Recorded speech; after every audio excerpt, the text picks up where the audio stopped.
백세대학 제50강 부부가 사별한 이후 삶의 문제를 김영석 교수의 건강하게 백세를 사는 법에서 답을 찾아갑니다. 신중년 행복 디자이너 이규철입니다. 첫째, 사별한 이후 이성 친구의 필요성. 노년에 피할 수 없는 것이 부부 사별 이후의 삶입니다. 홀몸 노인의 수명이 더 짧다는 한국보건사회연구원 통계도 있어요.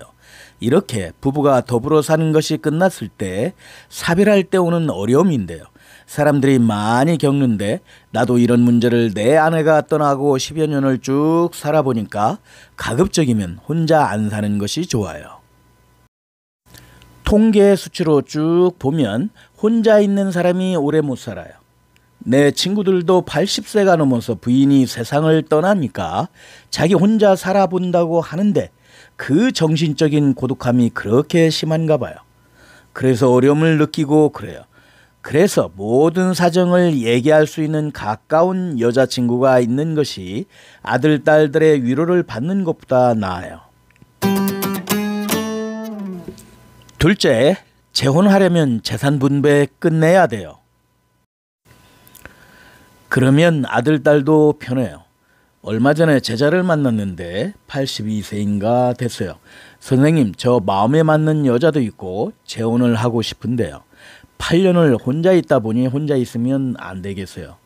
재혼하고 싶은데 아들, 딸들이 자꾸 반대를 해서 못한다고 그래요. 그래서 내가 물어봤어요. 재산 좀 있나? 그랬어요. 그랬더니 어떻게 하세요? 라고 합니다.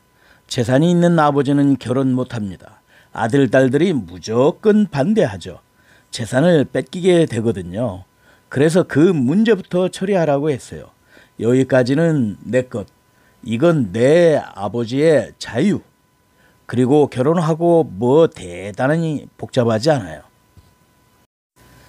그러니까 미국이나 유럽을 가게 되면 많은 사람들이 동거를 선언해요. 내 여자친구하고 같이 살기로 했다고 말이죠. 그러면 주변 사회가 다 박수를 쳐요. 노후에 행복하게 살라고 말이죠. 친구들도 도와주고요.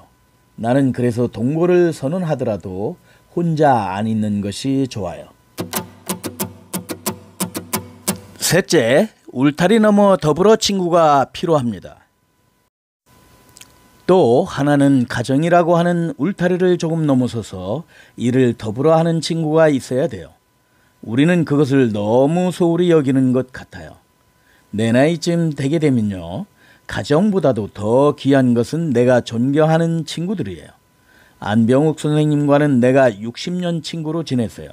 김태길 선생님도 50년인가 돼요. 그런데 한번 안병욱 선생이 나한테 전화를 걸었어요. 그저 우리 셋이서 일만 하고 즐기지 못하고 우리끼리도 행복한 시간을 못 가졌는데 이제 80세가 넘었는데 1년에 4번씩 추나추동 만나서 차도 마시고 얘기도 하고 서로 도움이 되는 것도 해서 우정을 좀 더 쌓아가자. 더 늦기 전에 우리 만나자고 그래서 내가 김태길 선생에게 전화를 걸었어요. 그랬더니 좋긴 좋아. 그런데 또 한 가지 생각해 봤나? 그래요.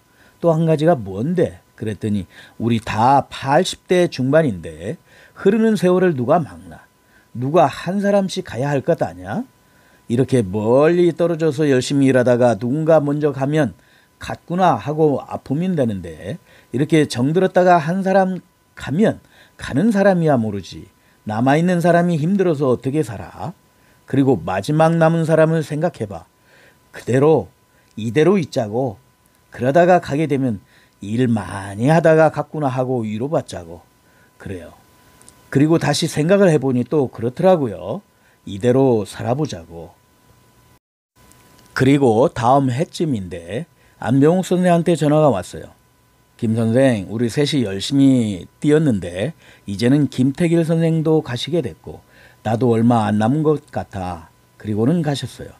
그리고 나 혼자 남았어요. 친구들이 다 가고 나니까 그만 세상이 빈 것 같아요. 그리고 한 2년 동안은 무척 힘들었어요.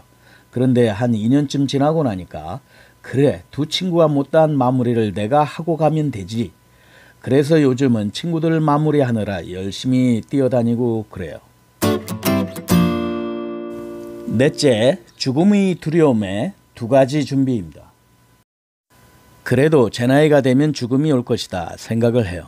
그런데 죽음에 대해서 너무 많이 생각하고 걱정하는 것도 좋지 않아요. 2가지만 생각하면 될 것 같아요.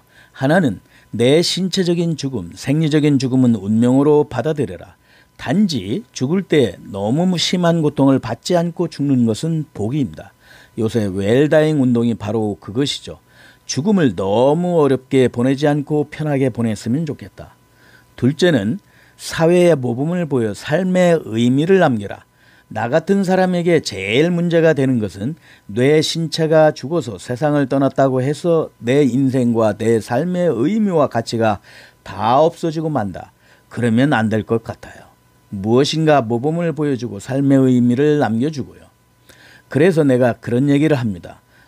큰 예술가가 되거나 학자가 되거나 위대한 정치가가 되거나 난 그렇게 큰 문제는 생각 안 하고요. 이렇게 살면 된다고 하는 모범은 보여주면 좋겠어요. 예를 들어 내가 내 아들들, 손주들하고 식당에 가서 저녁을 먹잖아요. 내 아들은 그냥 그저 나오거든요.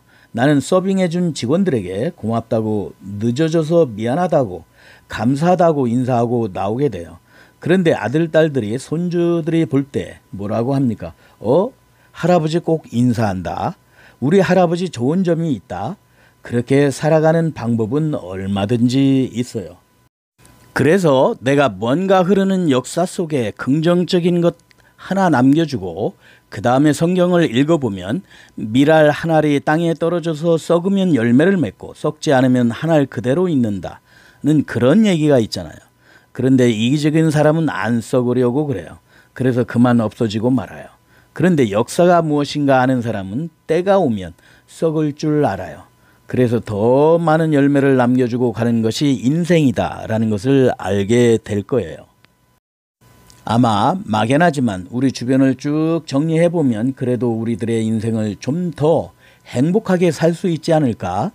그런 새로운 삶에 동참하면 90살이 넘고 100살을 맞이해도 피곤은 하지만 행복한 인생을 살 거예요. 그래서 나도 기회가 온다고 하면 세상 떠날 때 나는 참 행복했다고 여러분도 행복하시라고 그런 행복의 가치를 나눠 가지면 좋지 않을까 그런 생각을 드립니다. 5번째, 선생님의 장수비법은 무엇일까요? 일 때문에 내가 건강해요. 노년 삶의 에너지가 일입니다. 지금도 이제 내일은 뭐 할 거고 모레는 뭐 할 거고 내년은 뭐 할 거고 일에 대한 스케줄만 있어요. 일하기 위해서 살고 있어요. 6번째, 선생님도 여자친구가 있나요? 앞으로 생각하고 있어요. 당시 97세, 나이 들어도 잊지 말아야 할 감정, 설렘, 사람은 늦도록 연애를 해야 한다고 생각해요. 그래야 젊게 살지. 삶의 의미와 가치를 나누어 사는 것이 행복한 100년 사는 법이 아닐까요?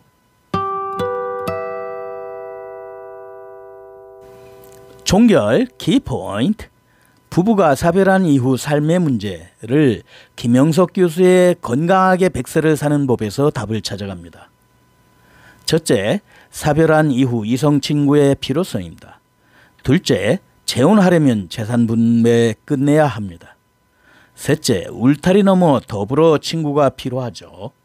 넷째, 죽음의 두려움에 2가지 준비를 합니다. 5째, 선생님, 장수비법은 무엇일까요? 6째, 선생님도 여자친구가 있나요? 건강 100세 시대의 멋진 신중년 100세대학 TV 다음 행복 디자인 기대됩니다.